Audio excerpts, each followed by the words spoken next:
नमस्कार, मैं हूं संजय कुमार झा और अगले आधे घंटे तक कमोडिटी मार्केट पर सबसे बड़ी खबरें जारी है। हम आपको बताएंगे कि आज के बाजार में क्या कुछ खास है, खबरें कौन कौन सी हैं और उसका इम्पैक्ट मार्केट के ऊपर होगा क्या।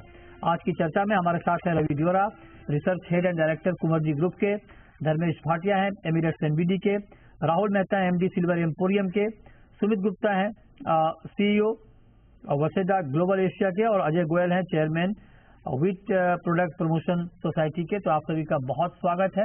लेकिन अब हम बात करते हैं गेहूं की ओर। गेहूं को लेकर खबर यह कि 4 साल में सबसे ज्यादा गेहूं की खरीद हुई है और अब तक करीब करीब 29 मिलियन टन की सरकारी खरीद हुई है, जो कि पिछले साल से 16% ज्यादा है।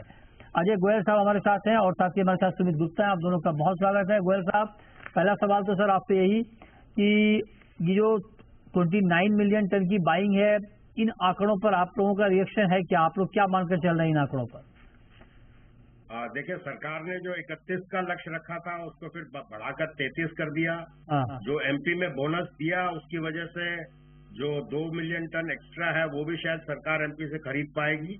तो मेरे ख्याल से जो है 30 मिलियन टन जब सीजन स्टार्ट हुआ था, जब उसी टाइम पे जो शुरू में अराइवल दिख रही थी और सरकार की स्पीड दिख रही थी एमपी में, सबका ये मानना था कि इस साल जो है फसल पिछले साल से अच्छी है और सरकार के हिस्से में भी पिछले 2-3-4 सालों से ज्यादा इस साल आ जाएगा।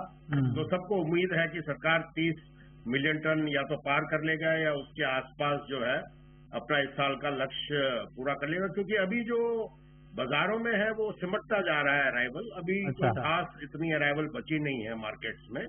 ये बस 30 अगर छू जाए तो ये समझ लीजिए सरकार का टारगेट मोटा मोटी पूरा हो जाए। अच्छा, 30 अगर छू जाए तो आप कह रहे हैं कि सरकार का टारगेट मोटा मोटी पूरा हो जाए। लेकिन अच्छा, तो आप कह रहे हैं कि भरपूर माल मिला है। अब जरा अजय जी हमें ये बताइए कि इस वक्त डिमांड सप्लाई का इक्वेशन क्या है? क्या कंफर्टेबल है डिमांड के मुकाबले सप्लाई, या कुछ आपको ऊपर नीचे दिख रहा है? देखिए, कोई भी कमोडिटी में 1-2% का कोई मायने नहीं रहता है।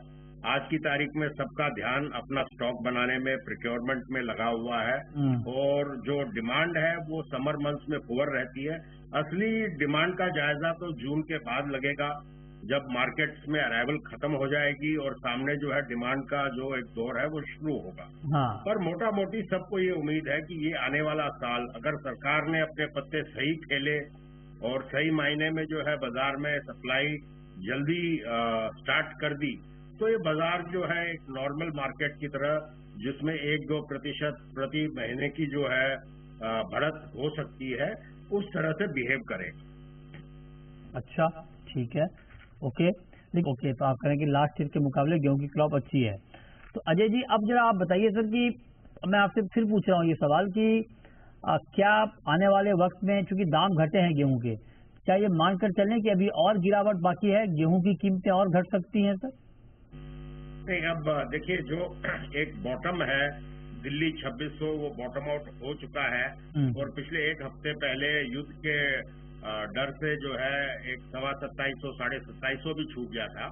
लेकिन जैसे सीज फायर अनाउंस हुआ, अराइवल वापस नॉर्मल शुरू हो गई, तो अब दिल्ली 2700 के आसपास है बाजार और मुझे कोई खास गिरावट नजर नहीं आती। और जैसे सुमित ने कहा था कि फार्मर ने जो है जो ज्यादा माल बेचा है, सरकार के हाथ में ज्यादा आ गया है इस साल, तो जरूर जो है वो कोई वैक्यूम जो है मार्केट्स में रहेगा, जो पिछले साल नहीं था। पिछले साल किसान के हाथ में काफी माल था, एंड तक जो है काफी माल निकला है बाजारों में।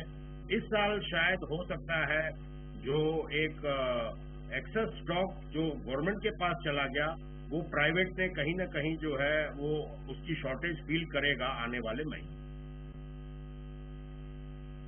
ठीक है, तो ये राय आपकी हो गई कि क्या सिचुएशन इस वक्त बन रहा है क्विकली।